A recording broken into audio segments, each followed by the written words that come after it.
अस्सलाम वालेकुम students. I hope you guys are doing well. This is Mohammad Abdullah. Introduction मेरा हो चुका है जो कि सर असगर बहुत अच्छे से करवा चुके हैं आप लोगों को। अब हम लाइव जाएंगे और क्लास की तरफ मूव करने से पहले मुझे कुछ बातें करनी है आप लोगों से जो कि बहुत ज़रूरी हैं सेशन स्टार्ट करने से पहले।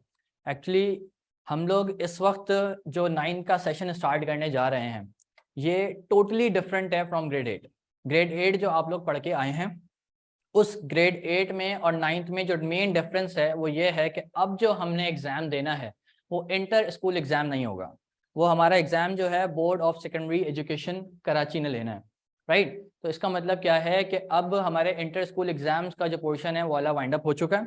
अब हम एक न्यू एक्सपीरियंस करने जा रहे हैं जिसके लिए हमें बहुत सी चीज़ें सीखनी भी हैं और उस पर फिर प्रैक्टिस भी करनी है और फिर उसको थ्रू आउट द ईयर लेके चलना है साथ साथ। ठीक है।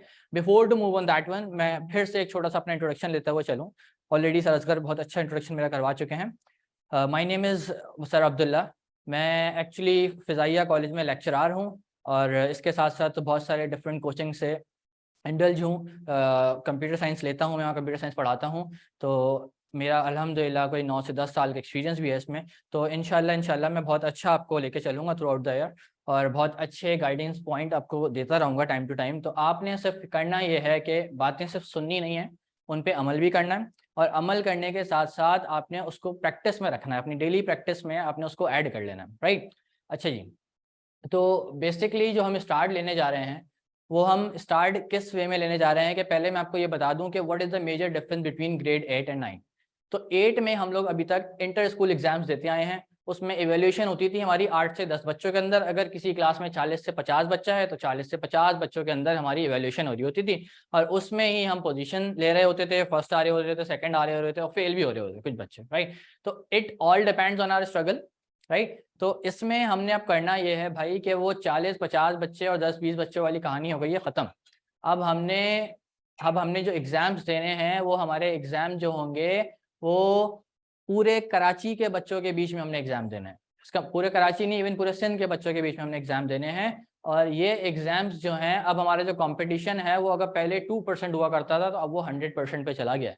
तो बहुत टफ कंपटीशन हो गया है और इस कंपटीशन के अकॉर्डिंगली फिर हमने अपनी तैयारी भी जो है वो शुरू से ही इंक्रीज करके चलनी है। अब जो 2% वाली तैयारी को हमने 100% पे लेके आना है तो स्ट्रगल तो अपने हमने इम्प्रूव करनी है और एक हद तक करनी है। राइट। तो इसका मतलब ये है कि हमने अभी बिगिनिंग से जो बातें करते जा रहे हैं उसको हम एक जगह नोट डाउन करते रहें और नोट डाउन करने के साथ साथ उस पर डेली बेसिस पे अमल करते रहें। ठीक है। तो अच्छा, अब कोर्स की तरफ मूव करने से पहले मैं आपको ये बता दूं कि हमारा जो सब्जेक्ट है कंप्यूटर साइंस और स्पेशली जो 9 क्लास का सब्जेक्ट है ये इसमें कोई हार्ड एंड फास्ट चीज़ नहीं है। जैसे कि फॉर एग्जांपल अगर मैं बात करूं, इसको कंपेयर करूं क्लास 10 से, तो क्लास 10 की कंप्यूटर जो है वो थोड़ी सी टिपिकल है कंपैरेटिवली, क्योंकि उसमें प्रोग्रामिंग लैंग्वेजेस आ जाती हैं जो कि हमारे लिए एक नई चीज़ है जो कि हमने थ्रू आउट द सेशन नहीं देखी अभी तक। जो हमने 2 क्लास से जो हम कंप्यूटर पढ़ते हुए आ रहे हैं और अभी जो 8 क्लास तक हमने कंप्यूटर पढ़ी उसमें हमने कोई ऐसे प्रोग्रामिंग लैंग्वेजेस नहीं, हाँ बस थोड़ी बहुत HTML वगैरह यूज़ की हैं और ग्राफिक्स यूज़ किए हैं और स्क्रैच यूज़ किए हैं। वो प्रोग्रामिंग लैंग्वेजेस नहीं होती बेसिकली, वो एनिमेशन सॉफ्टवेयर्स होते हैं। तो अब जो हम मूव करने जाएंगे वो प्रोग्रामिंग लैंग्वेजेस जो कि क्लास 10th में आएगी। बट अगर हम 9 के लिहाज से बात करें अभी, तो 9 के लिहाज से जो हम अभी कोर्स पढ़ने वाले हैं that is totally theoretical one. ठीक है। सिर्फ उसमें एक चैप्टर ऐसा मिलेगा हमें जो कि अभी बताऊंगा आपको टाइम टू टाइम। जो चैप्टर नंबर 6 है हमारा और उस चैप्टर में हमने HTML लैंग्वेज पढ़नी है जो कि अगेन प्रोग्रामिंग लैंग्वेज नहीं है, that is a tagging language. और वो हम बेसिकली यूज़ करते हैं किस लिए, हम वो वेबसाइट्स वेब पेजेस बनाने के लिए यूज़ करते हैं। ठीक है। अच्छा, आई होप मेरी आवाज़ सबको क्लियर आ रही होगी। If you have any question so you can raise your hand over there and you can put your questions in the chat box. Right. अच्छा जी, अगर और कोई इससे रिलेटेड कोई भी सवाल आपके जहन में आता है टाइम टू टाइम पूछते रहें, क्योंकि ये कंप्यूटर एक ऐसा सब्जेक्ट है जिसमें हम जितना इंटरेक्ट करेंगे ना उतना ज़्यादा ये इंप्रूव होगा। ठीक है। जितना हम चुप होकर सुनते रहेंगे या क्वेरीज क्लियर नहीं करेंगे तो फिर इसको इस वे में लेके चलने का कोई फायदा नहीं होगा। ठीक है। तो जितना आपका इंटरेक्शन होगा मेरे साथ तो उतना हम इस चीज़ को इंप्रूव कर सकते हैं। ठीक है। तो अपना इंटरेक्शन मुझे शो करवाएंगे आप लोग, टाइम टू टाइम मुझसे क्वेश्चन भी करेंगे और अगर आपको लग रहा है मेरी आवाज़ क्लियर नहीं आ रही है, कोई बात ऐसी आपसे मिस हो गई तो आप मुझसे बोल सकते हैं, मैं उसको दोबारा बता दूंगा, कोई इशू नहीं है। ठीक है। अच्छा, जहाँ तक बात है हमारे छा जाओ प्लेटफॉर्म की, तो उसके हवाले से सर असगर ने बहुत अच्छी गाइडेंस दी है आपको, तो आपने उस पर अमल करना शुरू कर देना अभी से। सबसे पहले तो आप अपने फ़ोन में छा जाओ ऐप डाउनलोड कर लें। क्योंकि उस पर हमारा तमाम मटेरियल मौजूद है। फॉर एग्जांपल हम एक लेक्चर लेते हैं, लेक्चर वाइंड अप करते हैं, तो लेक्चर वाइंड अप करने के बाद उससे असेसमेंट क्वेश्चंस जो निकलते हैं वो छाजाओ ऐप पे अवेलेबल है। आप टाइम टू टाइम क्या करें, आप टाइम टू टाइम क्या करें कि अपना लेक्चर कंप्लीट करते ही छाजाओ ऐप पे जाएं, उस टेस्ट को अटेम्प्ट करें, ताकि आपको खुद एनालाइज हो जाए इस चीज़ के बारे में कि भाई आज जो मैंने पढ़ा उसके लिहाज से मैंने कितनी तैयारी की और कितना समझ आया, ताकि फिर उसको नेक्स्ट क्लास में हम क्वेश्चन रेज कर लें और क्वेश्चन रेज करके जो क्वेरीज है हमारी वो टीचर से क्लियर कर लें, ताकि आगे हमारा मामला स्मूथ चलता रहे, हम पीछे ना रह जाएं। ठीक है। अच्छा, ये बड़ी अच्छी बात है कि आप लोगों ने पहली क्लास से ज्वाइन कर लिया, जैसे कि फातिमा है हमारे पास, एक HP हैं और एक सुनैना है। तो भाई आप लोग ज़्यादा से ज़्यादा इस लिंक को शेयर भी करें, अपने दोस्तों को बताएं, भाई क्लास कितने इंटरेक्टिव है, अपने कजन्स को बताएं, क्लासमेट्स को बताएं। तो जितना ज़्यादा हमारे पास क्वेरीज होंगी, जितने ज़्यादा सवाल होंगे क्लास में, जितना ज़्यादा बच्चा होगा उतना पढ़ने में मज़ा आएगा। ठीक है। अच्छा, अब हम कोर्स की तरफ आते हैं। थोड़ा सा इंट्रोडक्शन हमारा हो गया। हमारे जो कोर्स का नाम है that is computer science and it is from board of secondary education Karachi class 9। ठीक है। That session is 2023 and 24। ये जो हमारा सेशन चलेगा भाई, ये हमारा सेशन अभी स्टार्ट हो रहा है जून में, 5 जून से। आज जो हमारी डेट है वो 5 जून है, और हमने इस सेशन को जो वाइंड अप करना है वो हमने करना है इसको फरवरी में। ठीक है। हमारे जो बोर्ड के एग्जाम्स होंगे वो बोर्ड के एग्जाम्स हमारे होंगे अप्रैल में। इट माइट बी पॉसिबल कि वो अप्रैल में हो जाए, रमजान के फौरन बाद हमारे एग्जाम स्टार्ट हो जाएंगे। तो हमने जो अपना टास्क लेके चलना है ना, वो अप्रैल का नहीं, हमने फरवरी का लेके चलना है कि by the end of the February we have to wind up our course, ताकि हमें 1 से 2 महीने रिविजन के तो मिले, जो हमने पढ़ा है उसको रिवाइज करके हम इम्प्रूव तो कर सकें at least, right. I hope you can getting my point. ठीक है। अच्छा, अब हम थोड़ा सा टाइम कैलकुलेट कर लेते हैं भाई, how much time we have. तो अगर हम आज से देखें जून से, भाई जून, जुलाई, अगस्त, सितंबर, अक्टूबर, नवंबर, दिसंबर, January, February, it's almost 9 months we have. It's almost 9 months we have. और how many chapters we have in this book, वो अभी हम देखते हैं। तो आपको उससे आइडिया हो जाएगा कि हम लोग इस वक्त कहाँ लाई कर रहे हैं और हमें किस तरीके से लेके चलना है। अच्छा जी, आगे बढ़ते हैं यहाँ से। This is the text book cover. हमने जो इस through out the session book पढ़नी है, पहले तो मैं आपको ये बताता चलूँ कि भाई ये बुक जो है हमें सिंटैक्स बुक बोर्ड ने प्रपोज करी है, और ये बुक जो है हम थ्रू आउट द सेशन लेके चलेंगे। ठीक है। अब ये बुक हम थ्रू आउट द सेशन लेके चलेंगे, इसका हरगिज ये मतलब नहीं है भाई कि सिंध बोर्ड ने हमें जो बुक दे दी है तो इसमें जो कंटेंट अवेलेबल है वही पेपर में लिख के आना है। No, that is not a valid point. इन्होंने हमें एक रेफरेंस बुक दी है। रेफरेंस बुक का मतलब ये होता है कि आपके पास जो पेपर में टॉपिक्स आएंगे, those all topics will belong from this book, right. इसका मतलब क्या हो गया कि इस बुक से हटके कोई टॉपिक तो नहीं आएगा, बट कंटेंट स्पेसिफाइड नहीं है। कंटेंट जो इसमें लिखा है दैट इज नॉट मैटर कि भाई आप कंटेंट इसी से लिखेंगे, इसके अलावा कहीं से नहीं लिख सकते, नहीं। हमारे क्लासेस लेने का जो मकसद है ना, असल मकसद है यही कि हम अपने कंटेंट को अट्रैक्टिव बनाएं। जितना कंटेंट हमारा अट्रैक्टिव होगा उतनी अच्छी हमारी क्लास स्मूथ जाएगी। ठीक है। तो हमारा जो लेक्चर टाइम टू टाइम चल रहा है उसमें जो बात आपको समझ आ रही है, जो पॉइंट आपको समझ आ रहा है, या जो पॉइंट आपको अच्छा लग रहा है, आप अपने कंटेंट में उसको ऐड कर लें और नोट्स बनाते हैं साथ साथ। अपने साथ एक कॉपी रखिएगा नोटबुक, उसके अंदर आप नोट्स बनाते हैं टाइम टू टाइम। तो उससे फायदा आपको ये होगा कि हम बुक का एज इट इज कंटेंट नहीं लिखे आएंगे। ठीक, उसकी वजह यह है, देखें 2 वजह है उसकी। एक वजह तो ये है कि भाई ये बुक जो प्रपोज हुई है ये पूरे सिंध को हुई है, यहाँ लिखा हुआ है, उन्होंने लिख के बताया हुआ सिंटैक्स बुक बोर्ड। ठीक है। तो ये बुक पूरे सिंध को प्रपोज की गई है। इसका मतलब है पूरे सिंध का बच्चा इस बुक से तैयारी करेगा, ऐसा ही है। तो इसका मतलब ये है कि भाई पूरे सिंध का बच्चे जब एक ही कंटेंट लिख के आएगा तो ऑब्वियसली उसकी वर्थ नहीं रहेगी। तो हमने वर्थ कैसे बनानी है, हमने अपना कंटेंट खुद क्रिएट करना है। और खुद क्रिएट कैसे कर सकते हैं भाई, जो टाइम टू टाइम हम लेक्चर समझ रहे हैं, क्लास ले रहे हैं, क्लास में जो चीजें हम अडॉप्ट कर रहे हैं उनको एक नोट्स बनाते रहें, और जो उससे मिलती जुलती चीजें हैं वो हम उसमें ऐड करते रहें, और टाइम टू टाइम जगह जगह के नोट्स है, इंटरनेट यूज करके हेल्प ले लेके हम एक अच्छे प्रॉपर नोट बनाएं जो कि उस बुक से थोड़ा हटके हो, बट टॉपिक सेम हो, टॉपिक सेम हो, कंटेंट हटके हो। ठीक है। तो जितने अच्छे नोट्स बनाएंगे उतने अच्छे हमें मार्क्स मिलेंगे, जितने अच्छे मार्क्स मिलेंगे उतना अच्छा रिजल्ट आएगा और हम छा जाएंगे। ठीक है जी। अच्छा, अब क्या करना क्या है हमने कि ये बुक तो हमने फॉलो करनी है, that is actually the cover of your book. इस बुक को आप लोगों ने परचेज कर लेना है, सिर्फ किस लिए कि इसमें जो कंटेंट अवेलेबल है हम उस कंटेंट को फॉलो करते हुए चलें, उस कंटेंट के अलावा कहीं पे टाइम जाए ना करें। ठीक है। आई होप सो ये चीज आप सबको क्लियर हो गई होगी। If you still have any question so you can raise your question, I can see you in the chat box. ठीक है। तो मैं आपकी क्वेरीज रिजॉल्व करता रहूंगा। अच्छा जी, आई होप हम आगे बढ़ना चाहिए, हमें कोई क्वेश्चन नहीं है आप लोगों को। अब भाई ये तो बात हो गई थ्योरी की। अब थ्योरी के साथ साथ एक कंप्यूटर ऐसा सब्जेक्ट है कि जिसमें प्रैक्टिकल मस्ट है। अब प्रैक्टिकल मस्ट है तो इसका मतलब है भाई इसमें कोई ना कोई प्रैक्टिकल जो हमने देना है उसकी कोई ना कोई प्रपोज बुक भी होगी, तो वो ये बुक है। ये मैं एक बुक का कवर पेज आपको दिखा रहा हूँ। इस बुक को हमने for the practical preparation purchase करना है ताकि हम प्रैक्टिकल की तैयारी करें। बट अभी आपने इसकी टेंशन नहीं लेनी। क्यों नहीं लेनी? क्योंकि प्रैक्टिकल जो है वो थ्रू आउट द सेशन नहीं चला करते। थ्रू आउट द सेशन हमने वो पेपर की तैयारी करनी है जो कि थ्योरेटिकल पेपर है। ये हमारे आखिर वक्त का गेम है। इसको हम आखिर वक्त में इवेल्युएट करेंगे, इस पर हम आखिर वक्त में वर्किंग करेंगे और प्रैक्टिकल की क्लासेस भी इंशाल्लाह हम कंडक्ट करेंगे। ठीक है, तो अभी जो हमारा मेजर फोकस है वो थ्योरी पे है। ठीक है, अच्छा आगे बढ़ते हैं। अच्छा, this is the content of your book. मैंने आपसे कहा था अभी आगे हम डिस्कस करने वाले हैं क्या कंटेंट है हमारी बुक में। तो अगर हम कॉमनली देखें इस चीज़ को, तो भाई यूजुअली हमारी बुक्स में अभी तक जो हम पढ़ते हुए आ रहे हैं 8 क्लास तक, तो उसमें अच्छा खासा कंटेंट हुआ करता था। 8 चैप्टर, 10 चैप्टर, 12 चैप्टर, और हमने विद इन ईयर खत्म करने होते थे। बट यहाँ हमारे पास ना थोड़ा सा कंटेंट रिड्यूस है। सबसे बड़ा प्लस पॉइंट हमारे पास कंप्यूटर में ये है कि कंटेंट बहुत कम है। कैसे कम है भाई? हम देख सकते हैं कि 1 2 3 4 5 6 7 only 7 chapters we have, only 7 chapters we have। ठीक है, तो इन चैप्टर्स को हमने थ्रू आउट द सेशन लेके चलना है। ठीक है, तो कोई बड़ी बात ही नहीं है इसके अंदर। क्यों नहीं है? अभी मैंने आपको मंथ्स गिनवाए थे। कितने मंथ्स थे हमारे पास? जून, जुलाई, अगस्त, सितंबर, अक्टूबर, नवंबर, दिसंबर, जनवरी, फरवरी। We have almost 9 months and how many chapters we have? Only 7 chapters. इसका मतलब यह है कि भाई अगर हम हंस खेल के मजे से एक महीने में एक चैप्टर भी करते हैं ना, तो बहुत सुकून से हमारा कोर्स कंप्लीट हो जाएगा। राइट, अब बीच में हम असेसमेंट भी रख लिया करेंगे। असेसमेंट से फायदा क्या होगा?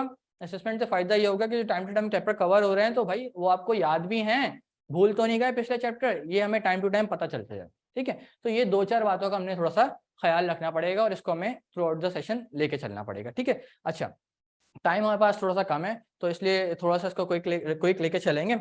अच्छा, दूसरी चीज जो मुझे आपको बतानी थी वो ये थी कि भाई अगर मैं आपसे बात कर रहा था अभी कि हमारे पास जो टोटल चैप्टर है वो टोटल चैप्टर जो है वो थ्योरेटिकल है, और एक चैप्टर उसमें मैंने आपसे बताया था जो थोड़ा सा प्रैक्टिकल बेस्ड है। अच्छा, अब इसमें जो चैप्टर नंबर 1 है दैट इज, अच्छा जिसमें हमने प्रैक्टिकल नंबर, अच्छा चैप्टर नंबर 1 है that is fundamentals of computer.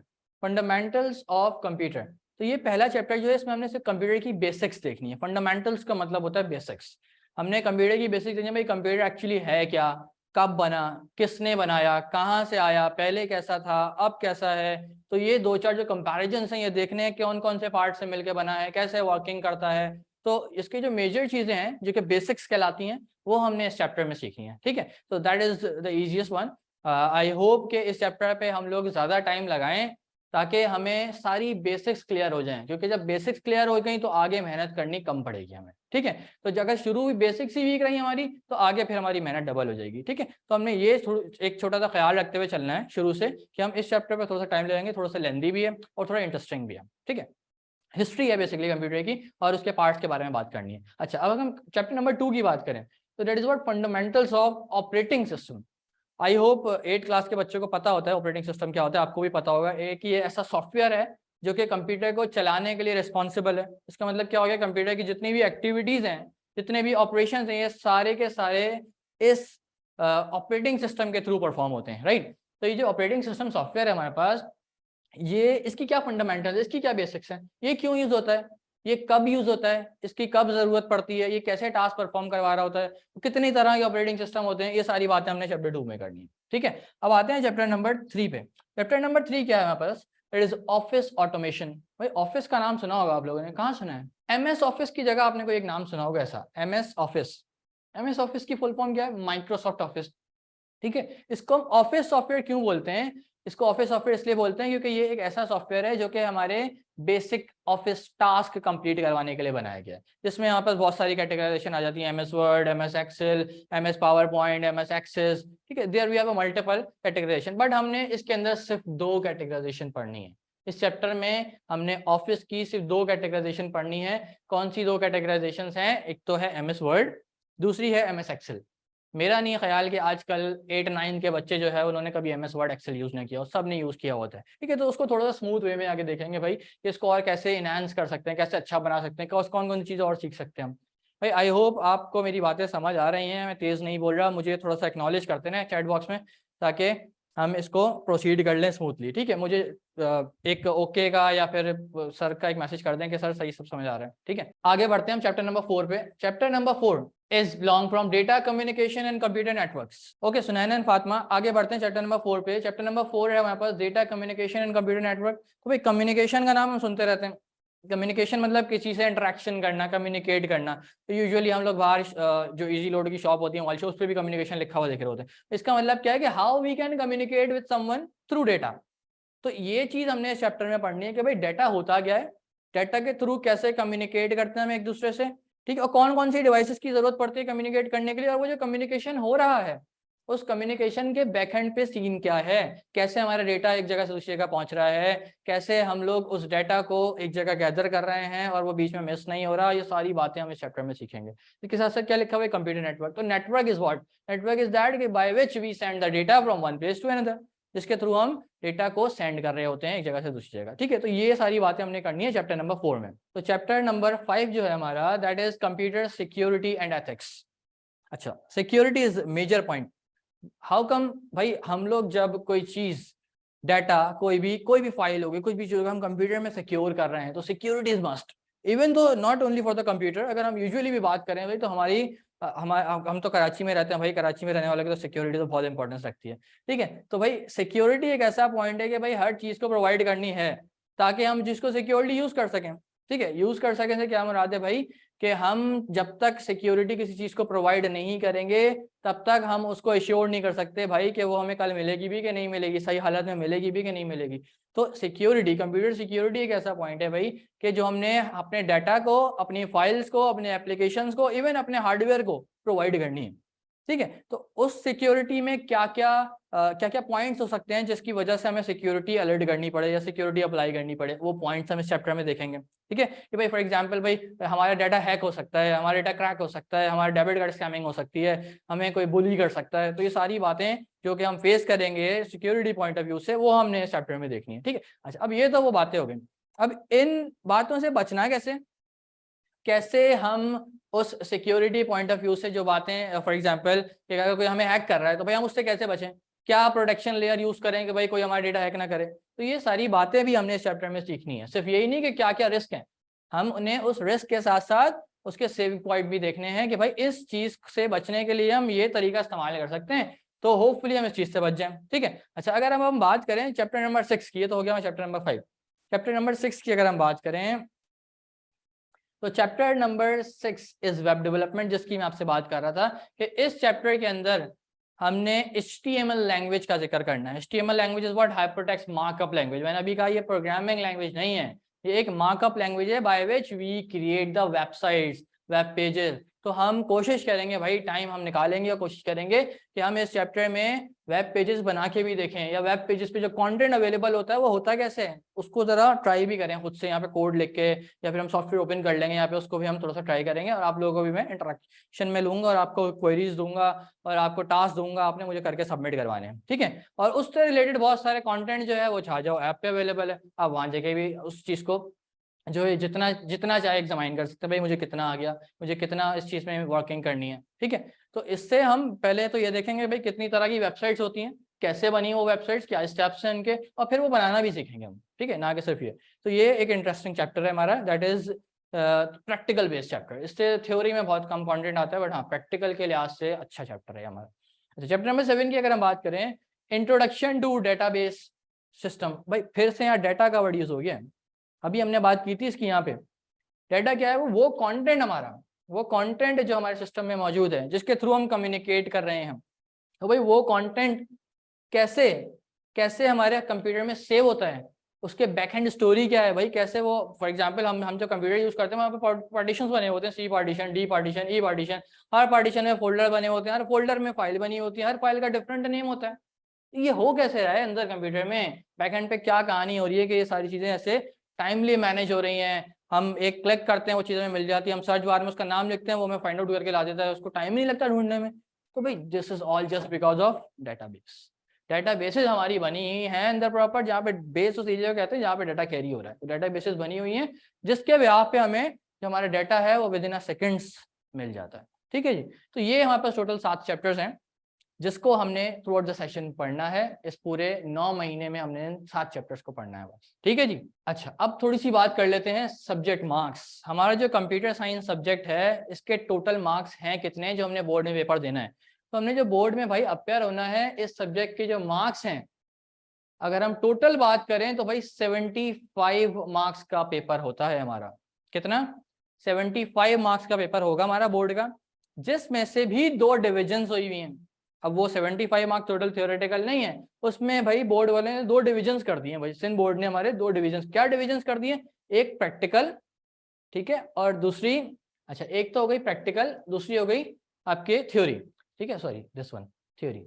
अच्छा जी, एक थ्योरी और एक प्रैक्टिकल, 2 डिविजन्स हो गई हमारी। अब ये जो 2 डिविजन्स हैं इसके भी मार्क्स डिस्ट्रीब्यूट कर दिए। कैसे डिस्ट्रीब्यूट कर दिए भाई? जो हमारा थ्योरेटिकल पोर्शन है दैट इज ऑफ 60 मार्क्स, और जो हमारा प्रैक्टिकल पोर्शन है दैट इज ऑफ 15 मार्क्स। तो अगर अब इनको कंक्लूड करें तो ये हमारे बन जाते हैं 75 marks. This is how we can say that कि हमारे जो कंप्यूटर साइंस का पेपर जो बोर्ड ने लेना है that is of 75 marks paper. ठीक है जी, तो इस 75 मार्क्स के लिए हमने थ्रू आउट द सेशन तैयारी करनी है, और ये हमने नवंबर तक हमने इंशाल्लाह इसको वाइंड अप करना है। ठीक है, अच्छा अब सर तैयारी करेंगे कैसे? असल सवाल तो ये है। तो भाई ये प्लेटफॉर्म पे हम मौजूद ही इसलिए कि आपकी तैयारी करवाएं। ये सारी बताने के बाद हमने तैयारी पे ही आना है कि हाउ टू स्टार्ट। अच्छा जी, पहले तो ये बात कर लेते हैं कि भाई सर इसकी तैयारी करें या इसकी तैयारी करें, किसकी करें पहले?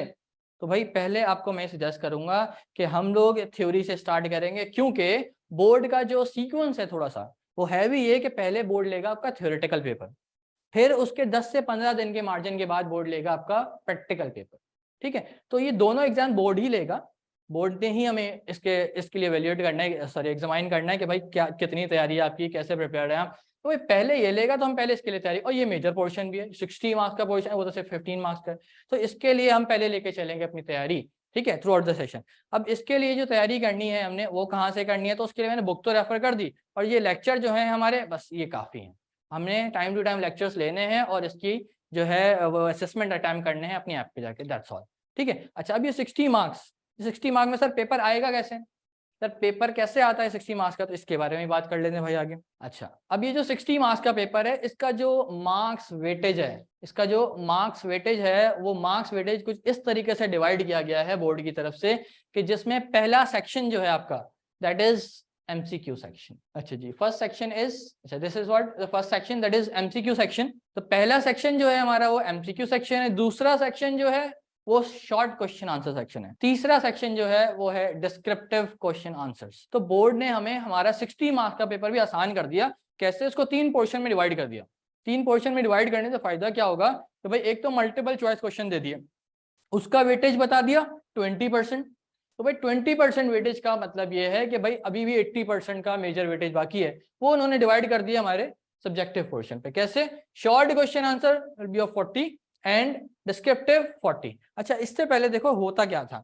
ये तो मॉडल पेपर हमें इस 2022 में प्रपोज हुआ है, पिछले साल ही प्रपोज हुआ। इस साल जो बच्चों ने दिया है वो इस पैटर्न से पेपर दिए, आप लोग भी इस पैटर्न से पेपर देंगे इंशाल्लाह। ठीक है, अच्छा अब ये जो पैटर्न है, ये जो हमारा बोर्ड का पैटर्न, पहले ही ऐसा नहीं हुआ करता था। पहले होता ये था कि भाई हमारे जो है वो ऑलमोस्ट 40 मार्क्स के MCQs आ रहे होते थे, जिसमें से बच्चा क्या करता था, भाई MCQs कर लिए उसने सारे, तो उसका मेजर पोर्शन MCQs होता था पहले वाले का, तो MCQs कर लिए, 1-2 शॉर्ट अटेम्प्ट कर लिए, पास हो गए। भाई ये चीज अब हो गई है खत्म। अब हमने जो हमारा जो मेजर फोकस है वो क्या है भाई, हमने तीनों चीजें स्मूथ लेके चल रही है, साथ साथ लेके चल रही है, तब पास हो पाएंगे। ठीक है, और हम पास होने के लिए तो पढ़ नहीं रहे, हमने तो पूरे मार्क्स लेने हैं इंशाल्लाह। ठीक है, और कोई बड़ी बात नहीं है भाई, मैं आपको बताता चलूँ, कोई बड़ी बात नहीं है, कंप्यूटर में पूरे मार्क्स बहुत मजे से आते हैं। ठीक है, आप लोगों ने बस साथ देना है मेरा, इंशाल्लाह पूरे मार्क्स लेके आएंगे। अच्छा, ये जो MCQ का पोर्शन है इसका वेटेज है 20%, शॉर्ट क्वेश्चन आंसर का वेटेज है 40%, और डिस्क्रिप्टिव का जो वेटेज है दैट इज अगेन 40%। इसका मतलब है शॉर्ट और लॉन्ग का वेटेज सेम है। तो जितनी तैयारी हमने शॉर्ट के लिए करनी है उतनी ही लॉन्ग के लिए करनी है, जितना टाइम शॉर्ट को देना है उतना ही लॉन्ग को देना है। वो MCQs का एक ऐसा पोर्शन है जो कि सिर्फ 20% है, इसको करके हम पास नहीं हो सकते, हमने दोनों अटेम्प्ट करने हैं। ठीक है जी, अच्छा अब ये तो वेटेज हो गया, अब मार्क्स डिवीजन पे आ जाते हैं। भाई MCQ की अगर मार्क्स डिवीजन देखें तो भाई ये 12 मार्क्स होते हैं। MCQ के जो हमारे होते हैं पेपर में कितने होते हैं? वो 12 मार्क्स होते हैं। Only 12 marks we have for the MCQ portion. ठीक है जी, अच्छा अब अगर हम बात करें शॉर्ट क्वेश्चन आंसर की, तो भाई short question answer is of 24 marks and again long is again 24 marks. इन दोनों का वेटेज सेम है, शॉर्ट और लॉन्ग। MCQ सिर्फ हमारे 12 मार्क्स के होंगे। तो ये एक छोटा सा पोर्शन है हमारा जिसके ऊपर हम तैयारी हमने कहाँ से करनी है, मैंने आपको बता दिया। MCQ के बहुत सारे आपके पास फाइल्स बनी हुई हैं छाजाओं पे, आप वहाँ जाके सिर्फ उनको अटेम्प्ट कर लें, आपके MCQ प्रिपेयर होगा इंशाल्लाह। ठीक है, अब हमने जो मेजर मेहनत करनी है ना वो इस पे करनी है, शॉर्ट पे और लॉन्ग पे। ठीक है, अच्छा जी, अब ये जो दो पोर्शन है हमारे शॉर्ट के और लॉन्ग के, जिसमें हमने ज्यादा एफर्ट करनी है, that is carry the equal weightage 24 marks 24 marks, ठीक है। तो इसके ऊपर हमने जो मेहनत करनी है थ्रू आउट द सेशन, तो इस पे हमने टाइम भी लगाना है। अब टाइम जितना लगाएंगे उतनी ज्यादा हमारी प्रैक्टिस होगी, ठीक है जी। अच्छा, अब इसके बारे में हम बात करते हैं, इसकी डिवीजन है कैसे, इसको इन मार्क्स को कैसे अचीव कर सकते हैं, ठीक है। तो इसके ऊपर अब थोड़ी सी बात कर लेते हैं। अच्छा, ये अच्छा, उससे पहले मैं एक छोटी सी प्रैक्टिकल की भी डिवीजन बताता चलूं। जैसे कि अभी हमने पीछे थ्योरेटिकल डिवीजन देखी, ये प्रैक्टिकल की डिवीजन है। कैसे भाई? प्रैक्टिकल का जो पेपर है, जिस तरह हमने थ्योरेटिकल पेपर देखा, उसके अंदर क्या हो रहा था कि भाई 3 पोर्शन में डिवाइड हो रहा था, एमसीक्यूज, शॉर्ट और लॉन्ग। इसी तरह प्रैक्टिकल भी आपके 5 पोर्शन में डिवाइड होगा। अब ये 5 पोर्शन क्या है? एक तो आपकी प्रैक्टिकल की फाइल बनेगी, दैट इज ऑफ 5 मार्क्स। वो फाइल कैसे बनेगी हम टाइम टू टाइम उसके बारे में बात करते रहेंगे, गाइड करते रहेंगे इंशाल्लाह आपको, ठीक है। अच्छा, एक वाइवा होगा उससे, जो कि वर्बल क्वेश्चन आपसे पूछते जाते हैं, वो 4 मार्क्स का होगा। अब उसमें एक सोर्स कोड, जो कि आपका सोर्स कोड 9th वालों का नहीं होता, उसके लिए क्या होता है, थ्योरेटिकल स्टेप्स होते हैं जो कि हम परफॉर्म करेंगे। सोर्स कोड होता है 10th वालों के लिए। तो ये जो थ्योरेटिकल स्टेप्स आप लिखेंगे उसके 2 नंबर होते हैं। उसका जो इसमें फ्लो चार्ट आ रहा है, अब उसमें फ्लो चार्ट नहीं, इसमें परफॉर्मेंस होगी आपकी। अब परफॉर्मेंस जो होगी उसके 2 मार्क्स होंगे, और आउटपुट के भी आपके 2 मार्क्स होंगे, ठीक है। तो इस तरह से आपके 15 नंबर बनते हैं। ये 15 नंबर आप बहुत स्मूथली हासिल कर सकते हैं। और सिर्फ अपने मेहनत कहाँ करनी होती है? सिर्फ वाइवा पे करनी होती है और अपने परफॉर्मेंस पे करनी होती है। बाकी तो सब याद करने वाली चीजें, और आप माशाल्लाह स्मार्ट है, सब याद करने में टाइम नहीं लगता आपको, ठीक है जी। अच्छा, अब आगे बात करते हैं उसकी, जो मैं आपसे कह रहा था कि हमारा जो पेपर पैटर्न होगा वो 3 पोर्शन पे डिवाइड होगा। जो 3 पोर्शन पे डिवाइड होगा उसमें एक है section A, section B, section C. मैंने अभी बताया आपको, section A is of multiple choice question, section B short question answer, section C is descriptive question answers, ठीक है जी। अच्छा, अगर इसके बारे में बात करें हम, तो भाई कैसे मार्क्स डिवीजन है, कैसे सर हम मार्क्स हासिल कर सकते हैं इसमें, तो भाई ये है हमारे पास मार्क्स डिवीजन। अगर हम एमसीक्यू की बात करें, सेक्शन ए, तो इसमें हमारे पास 12 एमसीक्यू होंगे, और हमने 12 ही अटेम्प्ट करने, 12 फ्रॉम 12, 12 गिवन होंगे, 12 के 12 अटेम्प्ट करने, कोई चॉइस नहीं है। दैट सेक्शन इज कंपलसरी, इसमें कोई चॉइस नहीं होती, ठीक है। और एक ईच कंटेन 1 मार्क्स, इसका मतलब क्या हो गया, हर एमसीक्यू 1 नंबर का होगा, तो 12 एमसीक्यू कितने नंबर के हो गए? 12 नंबर के हो गए। तो मल्टीपल चॉइस क्वेश्चन 1-1 नंबर का एक है, तो 1-1 नंबर के लिए हमने मेहनत करनी है, और ये 12 नंबर तो हमने बहुत आराम से स्मूथली एक साइड पे कर लेने हैं, ठीक है जी। अब दूसरी बात करते हैं जो कि मेजर है, that is section B, short question answer. अब सर शॉर्ट में सर कितने क्वेश्चन अटेम्प्ट करने होंगे, कैसे अटेम्प्ट करने होंगे, कितने आएंगे और कितने अटेम्प्ट करने होंगे? तो भाई शॉर्ट में 12 क्वेश्चन आएंगे, ठीक है। और आपने अटेम्प्ट कितने होंगे? You have to attempt only 8 question. You will be having the choice of 4 questions. Short question answer में 4 क्वेश्चन की चॉइस होगी आप लोगों के पास, 12 में से 8 अटेम्प्ट करने होंगे। अब वो जो 8 क्वेश्चन अटेम्प्ट करने हैं, each question carry 3 marks, 3 marks का एक क्वेश्चन है, इसका मतलब है 3 8 आर 24, तो टोटल 24 मार्क्स ऐसे बनते हैं हमारे शॉर्ट के, ठीक है। अच्छा, अगर हम लॉन्ग की बात करें, सेक्शन सी, तो भाई लॉन्ग में, सेक्शन सी में हमने 6 में से 4 क्वेश्चन अटेम्प्ट करने।